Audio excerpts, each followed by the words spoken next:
Փաստացի այս նկարի վրա դուք կարող եք տեսնեք այդ մեծածավալ գործերը ինչի համար են պլանավորված։ Ընդամենը մի քանի քար, որոնք որ ներքև աղակալվել են։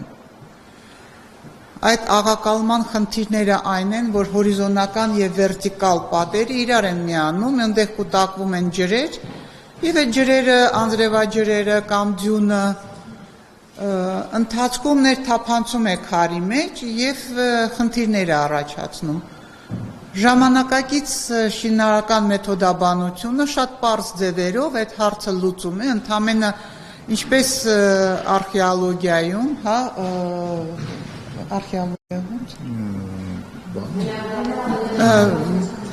հնագիտության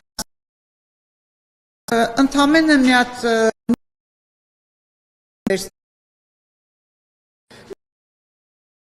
ֆենով եւ հետագայում կան նյութեր, որոնք որ կոչվում են հիդրոֆոբ նյութեր, հատուկ հիդրոֆոբ նյութեր կան, որոնք որ էժան են, որոնք որ միջին կարգի են, նայած դու ինչ խնդիր ես հետապնդում, բայց կան նյութեր, որոնք որ թանկարժեք են, բայց հաստատ մի քանի անգամ ավելի էժան են, քան թե այն մեթոդաբանությունը, որ այսօր ընդունված է Եղեռնի հուշարձանի ռեստավրացիայի համար։ Ժամանակի մեջ դա մենք կծախսեինք, ենթադրենք 1 կամ 2 ամիսի ուսումնասիրության վրա, 1 ամիս կծախսեինք ընդամենը վերանորոգման մաքրելու վրա, որպեսզի այս սպիտակ աղակալումները քարերի վրայից դուրս բերենք, եւ 1 ամիս եւս էլ կծախսեինք հիդրոֆոբ նյութերով, որոնք որ թափանցիկ նյութեր են, որոնք որ քարի որակը չեն փոխում, տեսքը չեն փոխում, այս քարերը վերանորոգելու մասին։ Ինչի մասին է այսօր իմ ասելիքը։ Մենք ծախսել ենք եւ հավելագրել ենք նախագծով 5 անգամ ավելի մեծ գումար, քան թե պետք էր ստեղ ծախսել։ Դա մեր գումարներն են, ժողովրդի գումարներն են, պետությունը առատորեն շնորհել է այս գումարը Եղեռնի հուշարձանի վերականգնման վրա։ Բայց արդյոք մենք այդքան գումարների կարիք ունեինք, ոչ։ 5 անգամ ավելի պակաս գումար, ավելի քիչ ժամանակ, ավելի քիչ ներվ, ավելի քիչ մարդկանց ներգրավում եւ մենք ունենայինք մի քանի ամսվա մեջ, ամառային ամիսներին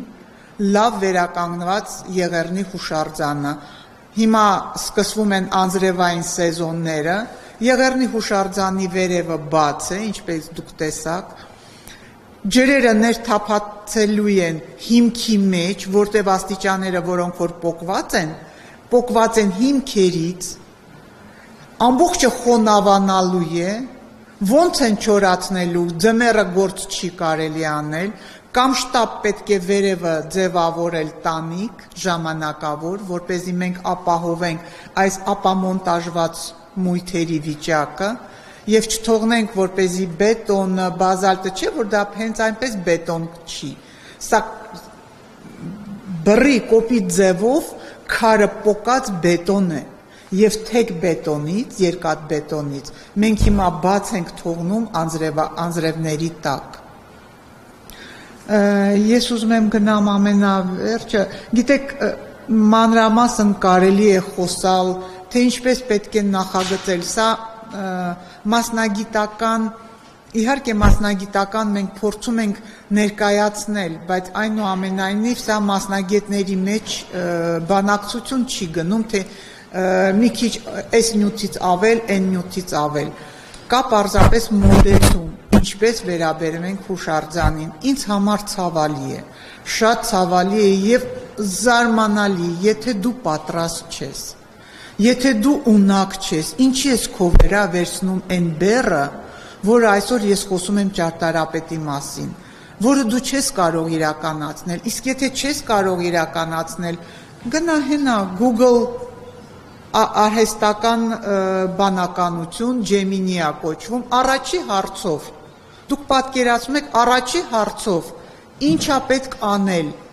ինքը հուշում է, սա է պետք անել, նա է պետք անել, ընդամենը հիդրոֆոբ նյութերով վերամշակել։ Մնացած ամեն ինչը ես ձեզ վստահեցնում եմ, ճարտարապետները նախկինում նախատեսել էին եւ արել էին, եւ անձրևաջրերի հեռացումը հարթակների վրա։ Երևի բոլորը գիտեք, չի հիշում եք այդ հարթակը, որ մոտեցում ենք, ասեն մեծ սիրուն քառակուսիներ են եւ արանքները մի քիչ ավելի ցածր բազալտ է։ Այդ մի քիչ ցածր բազալտը միայն գեղարվեստական իմաստ չունի։ Այդ տեղով ջրերը հեռացվում էին հուշարձանից դեպի կողքերը։ Եվ մնացածը քարերի արանքը հիդրոֆոբ նյութ այն ժամանակ չկար, բայց օգտագործված է եւ դրված է հատուկ պլաստինաներ, որոնք որ արջիչի պլաստինաներ են, իրանք շատ ավելի բարձր հնարավորություն են տալիս պահելու, փորձելու եւ պահպանելու շենքը, որտեղ ճնշման տակ, քարի ճնշման տակ տափակում են եւ չեն թողնում, որ ջուրը ներթափանցի։ Բացի այդ, թույլ չեն տալիս, որ բուսականությունը աճի։ Որևէ մեկը տեսել եք Եղեռնի հուշարձանին, որ դա այնքան սովոր են, գնում ենք եկեղեցի, տեսնում ենք, չէ, տանիքի վրա բույսեր են աճում, ծառեր են դնում Եղեռնի հուշարձանի թեք մակերեսների վրա չկար այդ բուսականությունը, որտեղ հեղինակները ժամանակին այդ լուծումը նախատեսել եւ տվել էին, ու դա հին հայկական նախնադարյան գառնից եկած մեր լուծումներն են, թե ինչպես պետք է մոտենալ եւ պահպանել շինարարական եւ արժեք ունեցող շենքերը։ Ինչ մենք կարող ենք անենք, պարզապես այսօր առաջնայինը շտապ պետք է դադարեցնել շինարարական որևէ աշխատանքները, վերլուծել ինչպիսի իրավիճակ է տեղի ունենում մեր քանդված հուշարձանի հետ, դեպի վերջ կգնաս, առանձին մոտեցում ցուցաբերել մույթերի նկատմամբ, որտեղ մույթերը շատ վատ վիճակում են, դրանք պետք, գիտեք, մարդ կա թեթև ինչ-որ հիվանդացել է,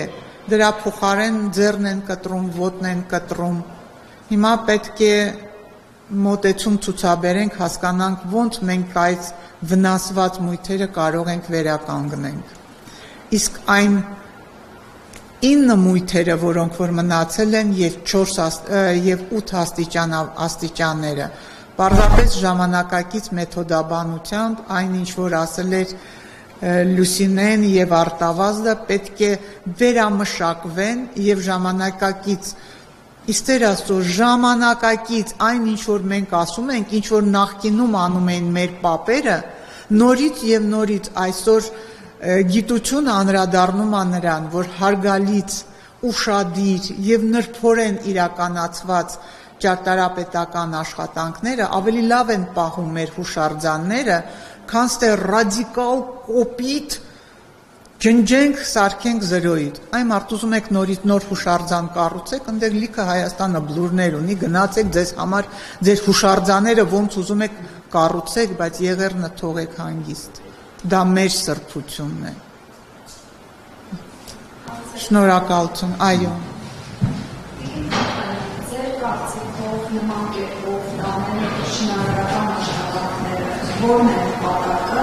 եւ կրթության գիտության մշակույթի սպորտի նախարարը խոսում է, որ աշխատանքները շատ նորմալ ընթանում են, նույնիսկ խոսում է, որ այն մարդիկ, որոնք անհարկ իրենց մեղադրում են, կարող են եւ նրանց հրավիրել սրա հետ կապված ինչ կարող եք ասել եւ Տիկին Թամանյան այն հաստատները, որոնք դուք այստեղ ներկայացրեցիք, արդյոք ներկայացրել եք նաեւ պատկան մանրների, երբևէ ձեր կարծիքը լսել եք, կարծիքների փոխանակել։ Սկսեմ վերջից, շնորհակալություն հարցի համար, այո, կարծիքների փոխանակում եղել է, ԿԳՍՄ-ում հանդիպում է տեղի ունեցել, որտեղ որ ներկա էինք եւ կիսվեցինք մեր մտահոգություններով դեռ սեպտեմբեր ամսին։ Ես անձամբ հանդիպել եմ Տիկին Անդրեասյանի հետ, պետք է ասեմ, որ բավական մտահոգ եւ այսպես ասեմ մտածող անձնավորության տպավորություն է թողել ինքը իմ վրա Եվ իր վերաբերմունքից ես հասկացա, որ պետք է արվեն ամենալավագույնը հուշարձանի համար, թե որ պահին փոխվեց այդ մոտեցումը մեր անձնական խոսակցությունից հետո, որտեղ միակ բանը, որ ես խնդրեցի, դա ըստ օրենքի իմ ներկայությունն էր եւ իմ հետ համաձայնեցումն էր նախագծի, որը այսօր իրականացվում է, ինչը չի արվել, եւ իհարկե երբևիցե այսպիսի խայտառակ նախագիծ լույս չէր տեսնի, եթե չլիներ համաձայնեցումը Արթուր Թարխանյանի կենտրոնի հետ, մեր մասնագիտական խմբի հետ, եւ վերջերս ուղարկել եմ այս զեկույցը, հույսով եմ, որ մոտակա օրերում անպայման խնդրանքով եւ առաջարկով, որ խնդրում եմ հնարավորություն ստեղծել նորից հանդիպելու եւ արդեն հստակ, որտեվ սեպտեմբերի սկզբին զեկույց չկար, նախագիծ չկար։ Հիմա զեկույցը կա, նախագիծը կա, վերլուծականները կան, մեր հանդիպումը շատ ավելի փաստերով կարող է գնալ առաջ։ Ինչ վերաբերվում է ընդհանուր ծավալների, նորից ուզում եմ անդրադառնալ հավելագրումները, որոնք որ տվել են, թույլ են տվել ճարտարապետները, շատ մեծ են եւ անիմաստ են, բացարձակապես անիմաստ են եւ դա պարզապես պետության գումարի սպառնում է, վատնում է։ Գիտեք, կներեք ռուսերենի անցնեմ, մի հատ ռուս ասացվածք կա, в мире нет ничего страшнее дурака, թողների իմ կոլեգան։ Անգրագիտությունը, ինչպես դու կարող եք գծագրերի մեջից եւ զեկույցի մեջից վերցնեք։ Սաշուր Քալաշյանը ընդամենը իր համաձայնեցումն է տալիս, ինքը չի մասնակցում նախագծային այս process-ին, հասկանալի է, համարյա 90-90 անձնավորություն է, իսկ նախագծի վերահսկումը իրականացվում է հայ նախագիծ ինստիտուտի տնօրենի կողմից, Ազիզյան Գրիգորի կողմից, եւ ես սպասում եի, որ ինքը փորձառու կոնստրուկտոր լինելով, իրոք լավ մասնագետ լինելով, շատ ավելի մեծ ուշադրություն կդարձնի եւ կձևավորի ոչ թե մեկ մարդուց կազմած խումբ, այլ լուրջ նման հայ նախագիծը դա լուրջ կազմակերպություն է։ Այսօր Երևան Հայաստանի ամենահամար մեկ ֆլագմանսկի նախագծային կազմակերպությունն է։ Եվ ստեղ պետք էին հավաքվեին բազմաթիվ մասնագետներ եւ վերահսկողություն արվեր այս ամբողջ գործի համար։ Այո։ Այո։ Կարող են, բայց մեծ գումարներ է պահանջում։ Ինչքան ժամանակ, եւ ինչ գումարների մասին։ Այսինքն ավելի մեծ գումար, քան նախատեսված է 100 միլիոնը։ Չէ, ոչ։ Իհարկե ոչ, որտեղ 800 միլիոնը նախատեսված էր բոլոր մույթերի համար, երևի թե 1/4, 1/20 մասն է, դա եթե վերցնենք, 1/25 մասն է, հա, ցենց ասենք, գումարի, որը պետք է վերաբաշխվի նորից այդ սյուների վերականգնման վրա, հնարավոր է, բայց մեծ աշխատանք է պահանջում եւ ժամանակատար է։ Եվ միանշանակ այդ աշխատանքները, ինչ այսօր կարելի անել հետազոտում, եթե եղանակը թույլ տվեց մաքրումը գոյություն ունեցող երկաթբետոնից այդ քարերի մնացորդներից, այլ ոչ թե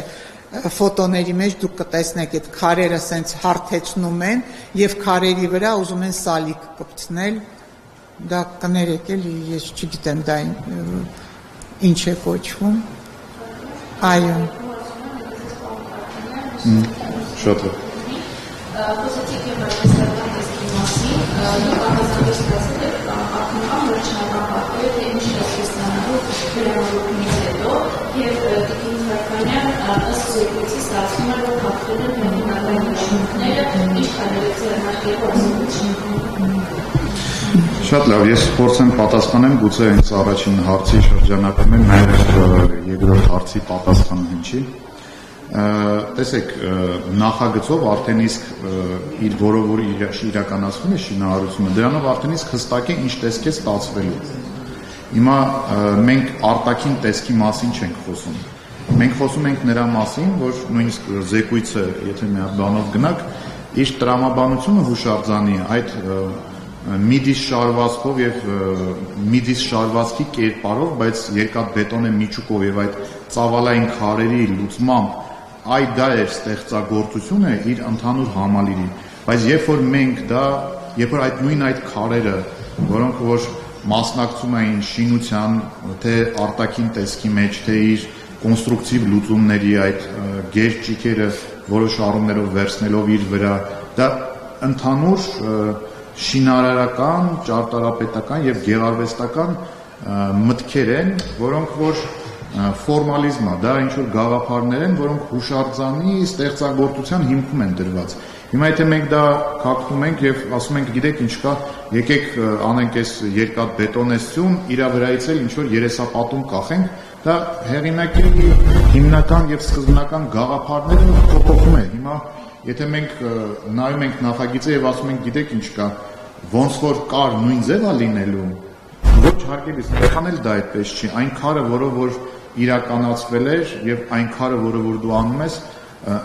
կարծես թե ուսումնասիրություն չկա, ինչքանով են դրանք նույնը։ Նա մեծածավալ խոշոր քարերը դու անում ես երեսապատում, մոտեցումը այլ է։ Այնտեղ այլ էր, ստեղ այլ է։ Դու արդյունքում ստանում ես այլ հուշարձան։ Գուցե ինքը իր տեսքով նման է ինչ որ կամ ոչ պատրաստված աչքի համար տենց ակնատիտական կարծես թե ինքը նույնն է, բայց դա այդպես չի։ Դա իր գաղափարային եւ իմաստային առումներով խաթարում է սկզբնական միտքը եւ ստեղծագործությունը։ Ես ուզում եմ ավելացնել, որ մեծածավալ քարերը դա ավելի երկար եւ երկարակյաց ամբողջ մեր պատմությունը հին Եգիպտոսից սկսած եկեք բուրգերը մեծածավալ քարերով են, իսկ այն ինչ որ այսպես ասենք աբլիցով կա ասելով կներեք ուրա գնացել է դա մի քանի տարվա պատմություն ունի։ Այսօր մենք հիմնովին մեծածավալ քարերը ուզում ենք փոխարինենք երեսապատումով։ Ինչ ենք երեսապատում, Եղեռնի հուշարձանը։ Ես էլ չեմ ասում բոլոր խնդիրները, որոնք որ կգան։ Հիմա պարզ է, հուշարձան է, ինքը իր խնդիրները ունի, մայրաթոռը իր խնդիրները ունեցավ։ Ժամանակ է, անձրև է, քամի է, ջերմություն է, ամեն ինչը ազդում է։ Գալիս է ժամանակ, որ պիտի վերանորոգես։ Ցանկացած բան կյանքում շահագործման ժամանակ պիտի վերանորոգվի, բայց ոչ թե ապամոնտաժվի ու նորը հավաքվի։ Եվ այն մեթոդաբանությունով, որով այսօր ուզում են վերանորոգեն Եղեռնի հուշարձանը, իմ տեսակետից դա բերելու է ավելի լուրջ ջրային եւ հիդրոֆոբ խնդիրների, որ այսօր ճակերտավոր ուզում են լուծեն։ Ինչ որ անելու է, ընդհակառակը սատարելու է նրան, որպեսզի հուշարձանը մոտակա մի քանի տարվա մեջ լուրջ խնդիրներ ունենա հիդրոիզոլյացիայի։ Մի մոռացեք հետևել մեզ Facebook-ում, ինչպես նաև բաժանորդագրվել մեր YouTube-յան ալիքին։